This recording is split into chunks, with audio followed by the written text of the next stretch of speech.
Amados irmãos e queridos amigos visitantes, graça e paz da parte de Deus, nosso Pai, e de Jesus Cristo, esperança nossa. É um privilégio grande sempre levantar-me diante do povo de Deus para falar-lhe das grandezas de Deus. E nesta noite não é diferente. Ao contrário, há um conteúdo a mais. O privilégio de falar na graça poderosa do Espírito Santo de Deus a homens e mulheres advindos de diferentes partes da nossa pátria. E neste grupo, vamos dizer, nacionalmente cosmopolita, o meu coração exulta e agradeço a Deus o grande privilégio. Convido os amados irmãos a abrirem conosco a sua Bíblia na carta aos Hebreus, no capítulo 4, apenas o versículo 12. Abra um parêntese para dar uma justificativa do que vou fazer agora. Há poucos dias fui convidado para o lançamento do livro de um grande amigo meu, lá em Salvador, o pastor Pedro Moura, escritor, professor até nos Estados Unidos, PhD, e ele estava ao meu lado. E quando fui falar, muito bom meu técnico, é por aí mesmo, um pouquinho mais de grave. Nada como um bom técnico para ajudar a gente quando se precisa. Muito obrigado. Eu me virei brincando para o doutor Pedro. Ele disse, não é só você que é PhD. Eu também sou PhD. Ele me olhou assim, se eu sou PhD em trombose. Já sofri 5 tromboses. Dá para ser PhD, não é, pastor? E uma dessas últimas foi nos 2 nervos ópticos. E a visão foi lá para baixo. Por esse motivo, toda vez que tenho de abrir a palavra santa para expô-la ao coração do povo de Deus, recorro sempre à ajuda de alguém perto de mim para ler para mim o texto sagrado. E é o que eu vou fazer agora, pedir ao reverendo Dario, não é o Medo, é o pastor brasileiro, Dario, para ler para nós Hebreus 4, verso 12. Assim diz a palavra do Senhor, porque a palavra de Deus é viva e eficaz. Eficaz é aquilo que produz bons resultados. É assim na terapia, com remédio. Eficaz é aquilo que produz bons resultados. O escritor aos Hebreus diz que, dentre outros adjetivos que qualificam e engrandecem a palavra de Deus, vale destacar este: eficaz. A palavra de Deus é viva e eficaz. Mas a pergunta que se impõe é: em que consiste a eficácia da palavra de Deus? Como podemos avaliar esta eficácia? Em que termos ela se revela eficaz? E esse é o assunto nosso, a eficácia da palavra de Deus. E, meus irmãos, examinando a própria Bíblia, perlustrando a história, nós vamos encontrar razões várias que confirmam de modo inequívoco a eficácia da palavra de Deus. Não é por acaso que a palavra de Deus, como livro, se sobrepõe a qualquer literatura, de qualquer língua, de qualquer época e de qualquer lugar. Ela é exaltada pelo próprio Deus, que vela sobre ela para a cumprir, conforme está escrito no profeta Jeremias. Deus diz: eu velo sobre a minha palavra para a cumprir. A eficácia da palavra de Deus se deriva exatamente daí, do cuidado que Deus tem, velando sobre a sua palavra para cumpri-la. Foi Ele quem nos deu, foi por sua iniciativa que ela veio a existir em forma de livro.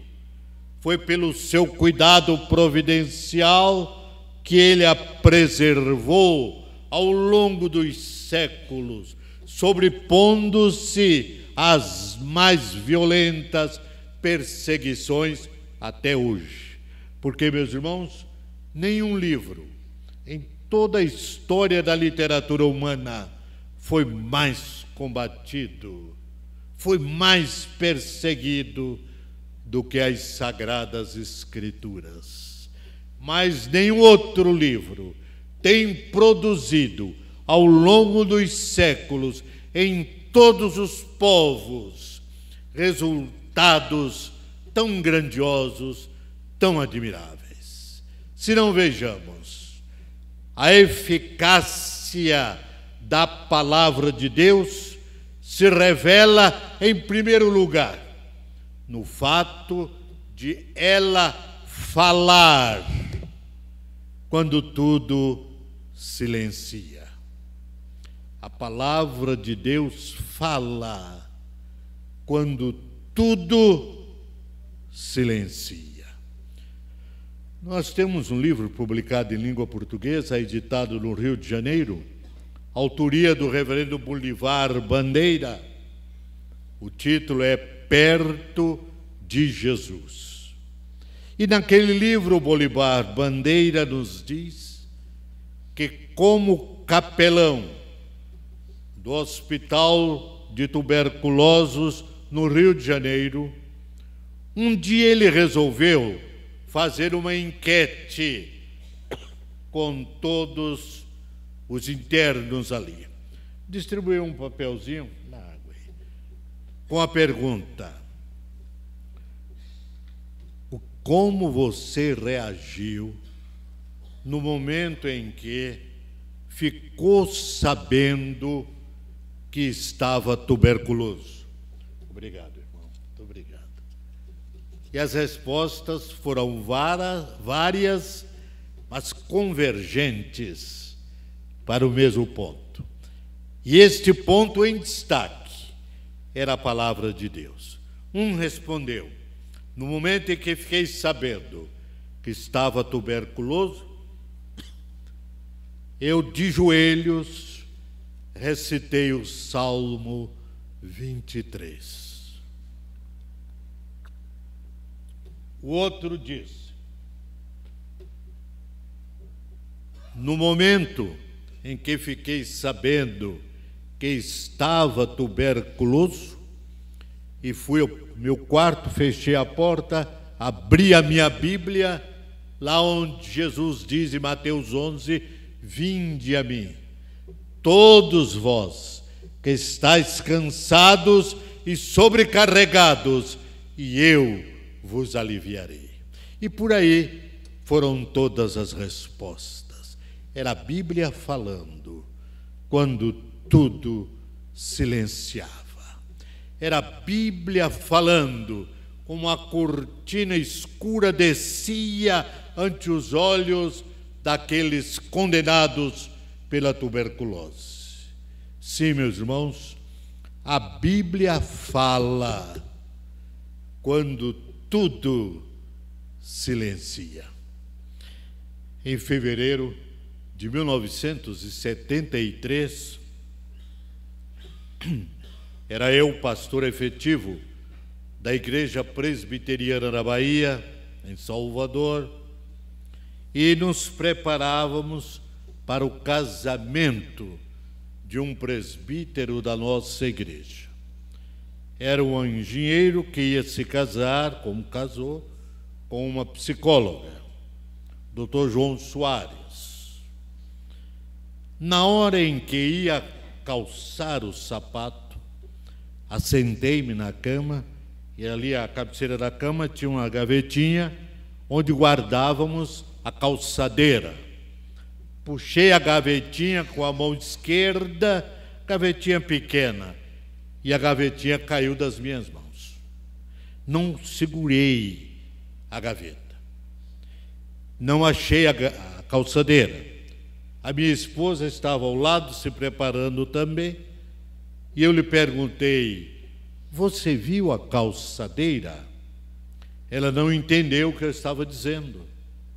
Eu repeti, ela se assustou, voltou-se para mim, viu que eu estava com o rosto deformado, a boca torta e a língua sem poder articular com clareza as palavras. Ela veio para mim, me fez ficar quieto naquela hora, e se iniciava em mim o processo de uma trombose cerebral. Foi a primeira, a trombose cerebral, que me levou ao coma. De repente me levaram numa ambulância, já meio desfalecido, para o Hospital Espanhol, em Salvador. O médico presbítero nosso, de saudosíssima memória, o doutor Humberto Araújo, nos acompanhou. Foi chamado imediatamente e nos acompanhou. Ele chamou um colega seu, especialista na área, o doutor Celso Figueroa, para me acompanhar. Internaram-me no Hospital Espanhol e dali por diante a crise foi se agravando galopantemente, a ponto de, como disse, ir ao coma. O médico proibiu qualquer visita. Só a minha esposa ficava ali com as enfermeiras e a entrada dos médicos. Qualquer outra estava proibida.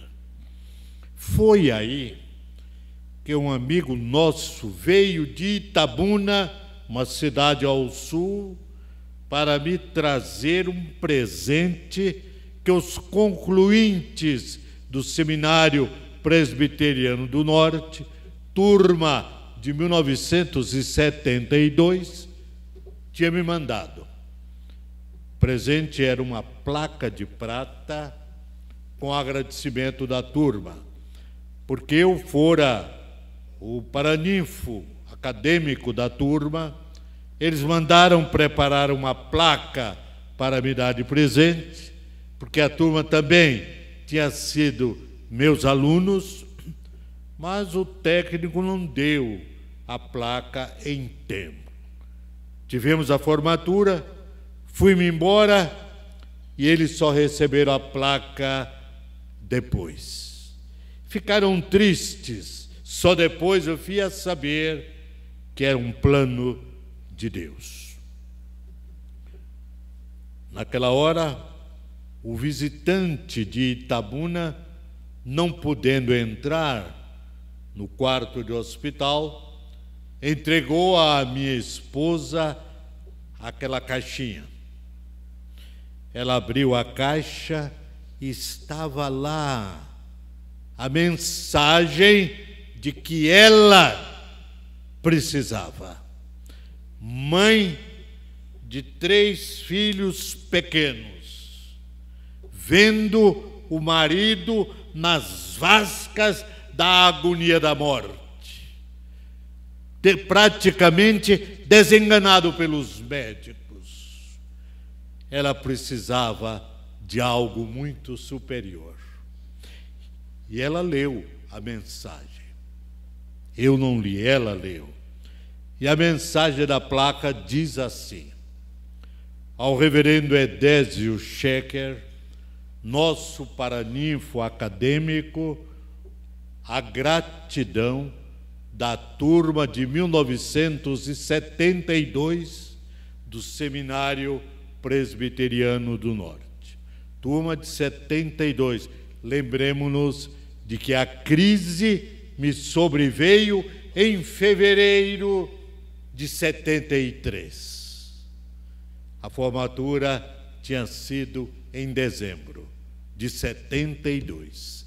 Em fevereiro de 73 me sobrevém a crise. Mas não para aí a mensagem dos alunos. No rodapé da placa está escrito: meditai em Isaías 41:10.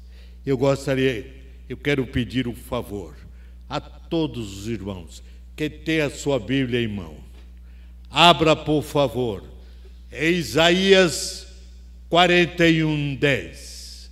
E vamos fazer um lindo coral na leitura deste versículo de Isaías 41, verso 10. Estava lá no rodapé da placa. Meditai em Isaías 41, 10. O reverendo Dario vai nos fazer o favor de reger o grande coral. Vamos todos, meus irmãos, lendo. Vamos lá, Dario, lê. Não temas, porque eu sou contigo.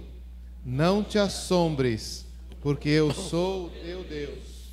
Eu te fortaleço e te ajudo e te sustento com a minha destra fiel. Glória a Deus.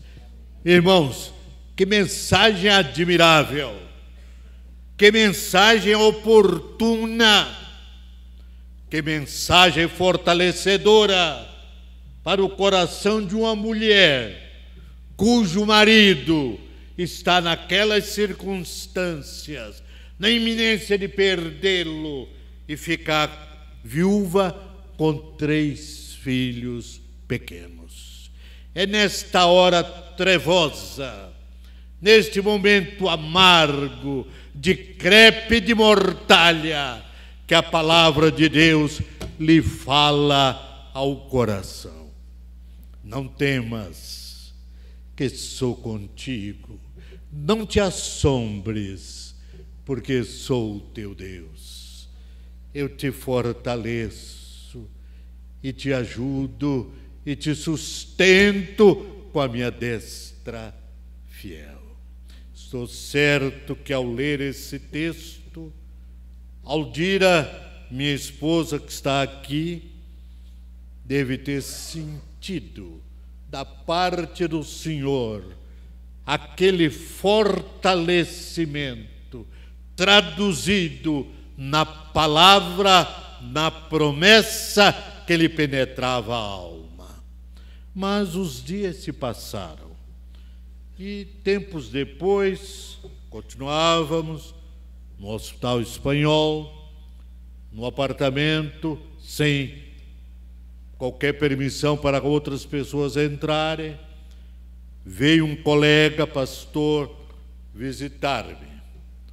Não podendo entrar, ele falou com a minha esposa à porta do quarto do hospital, tirou um cartão de visitas e escreveu: Edésio, meu colega, vim visitá-lo, mas não podendo entrar para vê-lo para orar com você, deixo-lhe aqui o meu abraço solidário, a minha oração e a sugestão de leitura bíblica em Isaías 41:10.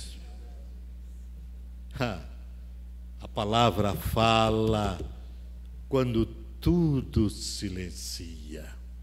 Não pude ler este cartão ainda. A minha esposa leu. Era repetição da promessa de Deus ao coração aflito de uma mulher que estava repetindo na iminência de ficar viúva com 3 filhos pequenos. Aquele colega foi embora, não sabia da placa, eu também não sabia dentro da placa, dentro do cartão dele. Dr. Celso Figueroa decidiu mudar-me do Hospital Espanhol para o Hospital Santa Isabel, onde o Figueroa trabalhava e onde, segundo ele, havia melhores condições para meu atendimento. Fui transferido para o Hospital Santa Isabel. A luta continuava da ciência contra a morte. E com a graça do Senhor, a melhora veio. Mas a minha esposa estava ficando cansada, porque era dia e noite ali, naquela cadeira de hospital de acompanhante, que é nada confortável, quando as enfermeiras da Igreja da Bahia resolveram fazer uma lista de revezamento para que cada noite uma enfermeira fosse para lá para render a Aldira e ela poder dormir direitinho para descansar. E assim, daquela hora por diante, cada noite ia uma enfermeira. Mas graças a Deus eu estava melhorando, voltou a consciência, eu já me articulava, já via as pessoas, já conhecia, enfim, melhoras de Deus. Numa noite lá, foi ser a plantonista, a enfermeira Consuelo. E por volta das 6 horas da manhã, eu acordei e me mexi na cama. Ela parou e disse: reverendo, alguma coisa? Disse: não, Consuelo, graças a Deus está tudo bem. O senhor quer alguma coisa? Disse: não, não preciso de nada. Observei que ela estava com a Bíblia aberta na mão. Eu disse: peço só que você leia para mim o texto onde você parou para me perguntar. Ela voltou ao texto onde ela havia parado. Eu disse: onde você parou, Consuelo? Ela olhou e disse: aqui, reverendo, Isaías 41:10. Ah, maravilha de livro santo. Disse: agora leia para mim o que você leu por último, Consuelo. E ela leu: não temas, porque eu sou contigo. Não te assombres, porque eu sou o teu Deus. Era a primeira vez que esta palavra, naquela crise, ciciava ao meu coração, falava ao meu coração do cuidado de Deus para comigo na plenitude daquela crise terrível. A palavra de Deus é viva e eficaz, porque ela fala quando tudo silencia. Ela tem o poder dos céus de abrir para nós horizontes quando tudo nos parece trepidante e incerto. Ela é eficaz porque fala quando tudo silencia. Mas, meus irmãos, há uma outra razão pela qual a palavra de Deus é eficaz. Em segundo lugar, porque ela tem chave para abrir qualquer coração. Ela tem chave para abrir qualquer coração. Durante a Segunda Guerra Mundial, um crente foi preso na Alemanha, sozinho lá, naquela cela. Ele costumava ler a sua Bíblia em voz alta, embora sozinho. Um dia foi colocado naquela cela com ele um soldado nazista, sob disciplina. E depois que aquele soldado nazista foi instalado ali, implicou com o crente, porque não queria que o crente lesse a Bíblia em voz alta. O soldado nazista se irritava e dizia para o crente: para com isso, isso é leitura feminina, é coisa para mulher e para homens fracos. Eu não quero ouvir isso. Mas o crente teimosamente lia a palavra em voz alta. E o nazista implicava e reclamava e ameaçava rasgar o livro. Mas houve um dia em que o crente, na sequência da sua leitura, em voz alta, chegou até ao Salmo 109.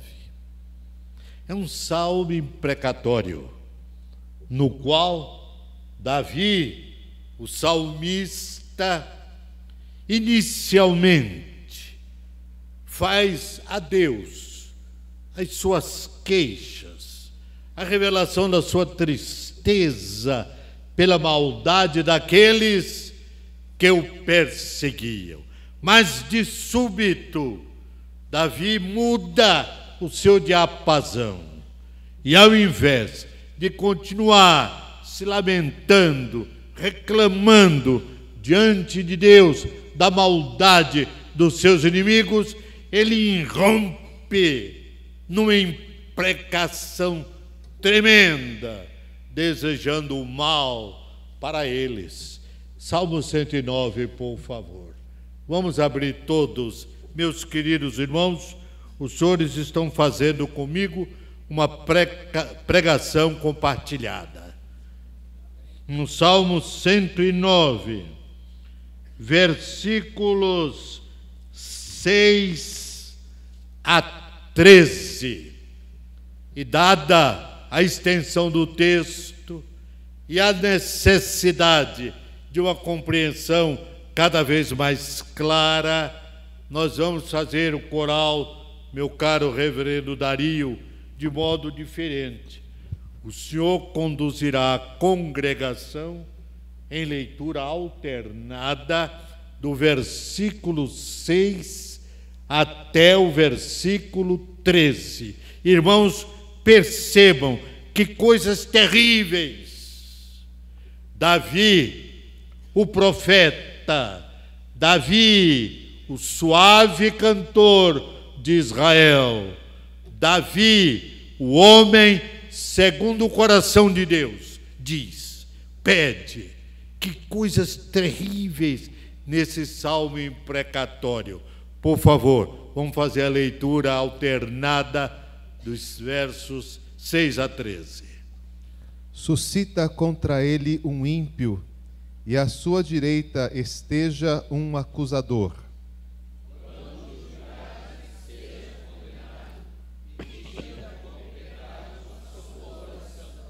Os seus dias sejam poucos, e tome outro o seu encargo.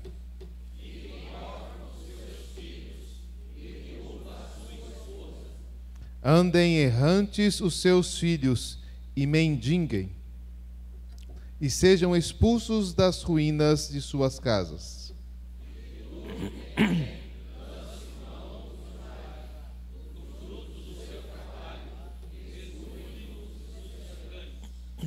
ninguém tenha misericórdia dele, nem haja quem se compadeça dos seus órfãos.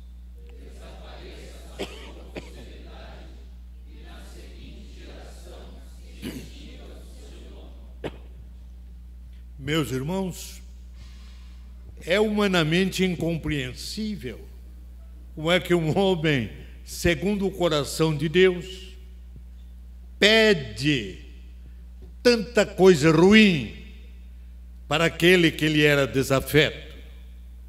Mas o Deus onisciente, o Deus que vê o futuro, ainda que muito distante, permitiu que o seu servo escrevesse estas palavras tão contundentes.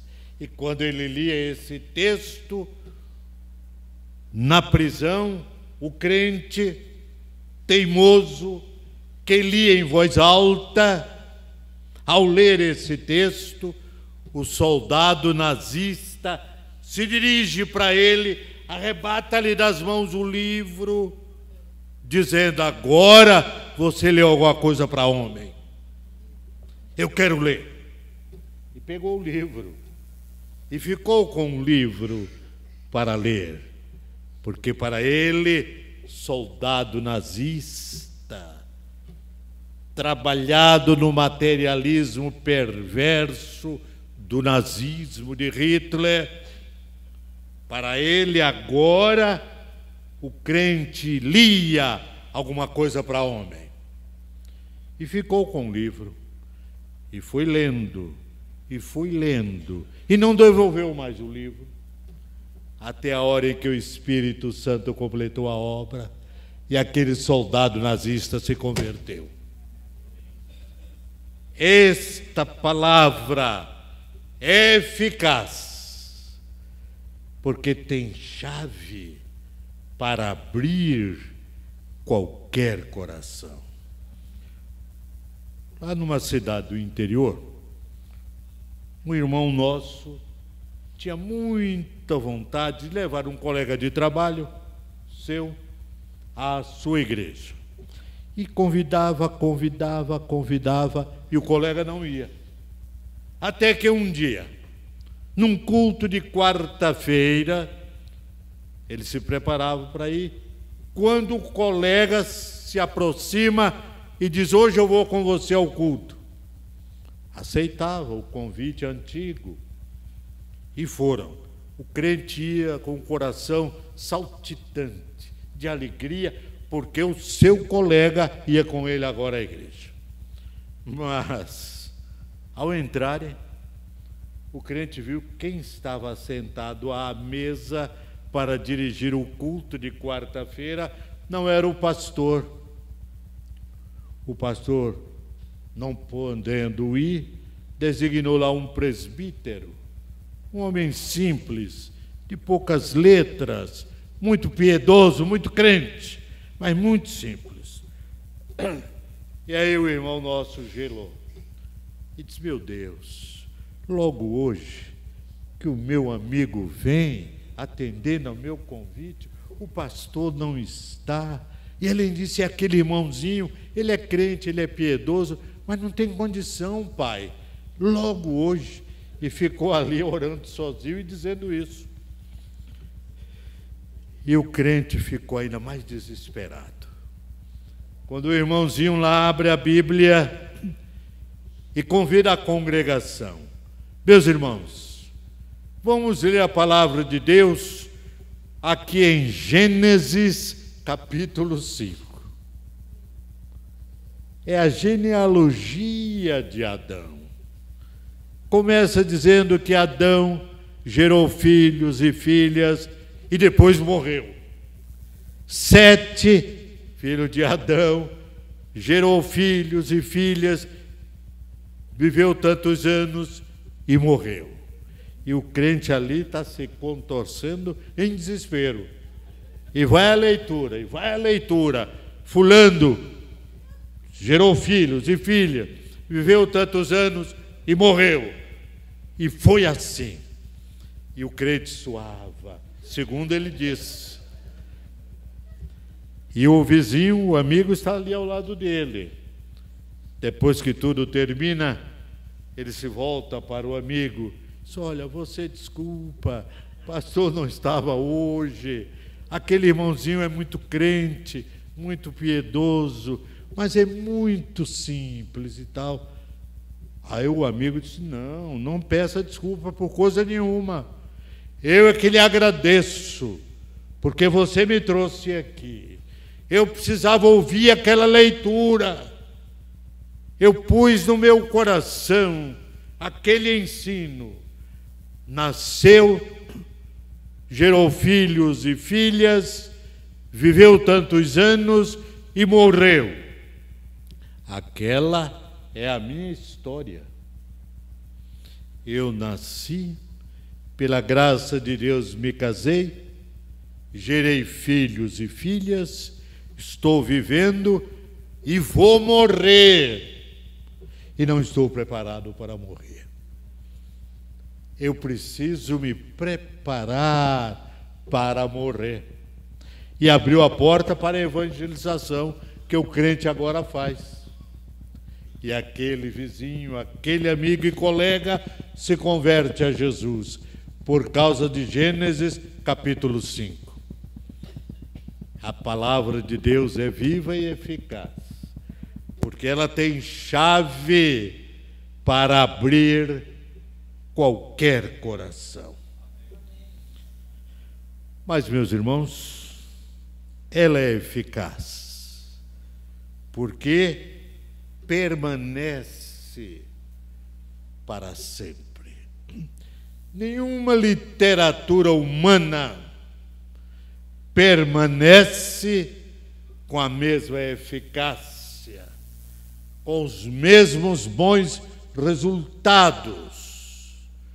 Alguém já disse que as obras de Homero, o grande poeta grego, mais ou menos contemporâneas aos escritos de Moisés, permanecem até hoje. É verdade. As obras de Homero permanecem até hoje, mas não produzem nada, absolutamente nada de grande, de benéfico para a alma humana, para o coração humano, como a palavra de Deus permanece. Dizem alguns pesquisadores que na cidade de Paris existe uma grande biblioteca com centenas de estantes, todas elas cheias de livros antigos que ninguém mais consulta, que não tem mais nenhuma importância prática para a atualidade. Passaram de época, são livros superados, não servem mais, senão para o testemunho histórico. É verdade, os estudantes sabem que hoje um livro de física escrito há 20 anos não serve mais, porque a física evoluiu tanto que aquele livro de apenas 20 anos atrás está plenamente superado. E assim, meus irmãos, muitos outros livros, muitas outras obras literárias sucumbiram ao império do tempo. Não é assim com a Bíblia, não é assim com a palavra de Deus. Ela se sobrepõe aos tempos, às épocas, às gerações, aos milênios. E hoje vem ao nosso encontro com o mesmo frescor juvenil que saiu das mãos e do coração do seu autor através de homens e mulheres, instrumentos para a sua produção.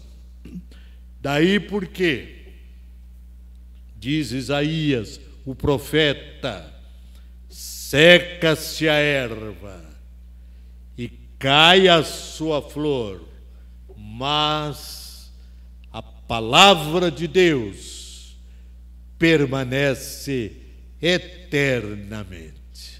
Esta é a grande verdade, consoladora verdade para o nosso coração. A palavra de Deus permanece para sempre, com a mesma eficácia, com a mesma autoridade, com o mesmo valor, sem diminuir em nada, absolutamente nada, a sua autoridade espiritual para nortear, para inspirar, para corrigir e para elevar o ser humano. Esta palavra permanece para sempre. Meus irmãos, por isso um certo poeta escreve o hino que vamos cantar agora. Quero ouvi-las ainda outra vez, belas palavras de vida, narram tudo que Cristo fez, belas palavras de vida. E o restante diz, elas vêm de cima, eis o segredo. Elas vêm de cima, seu poder anima. Que belas são, que belas são. Irmãos, agradeçamos a Deus, cuja misericórdia e graça legou-nos esse tesouro incomparável. Por sua bondade, por sua misericórdia, fez vir às nossas mãos este livro, cuja leitura conduz a alma à presença de Deus, cuja leitura transforma vidas e destinos, cuja leitura faz do homem e da mulher melhores pessoas, cuja leitura exalta e engrandece as nações. Feliz a nação cujo Deus é o Senhor, mas o Deus, a nação cujo Deus é o Senhor, é também a nação cujo norte, cujo rumo, cuja orientação é dada pela palavra desse Deus bondoso, misericordioso, que também é Senhor. Que Ele nos abençoe.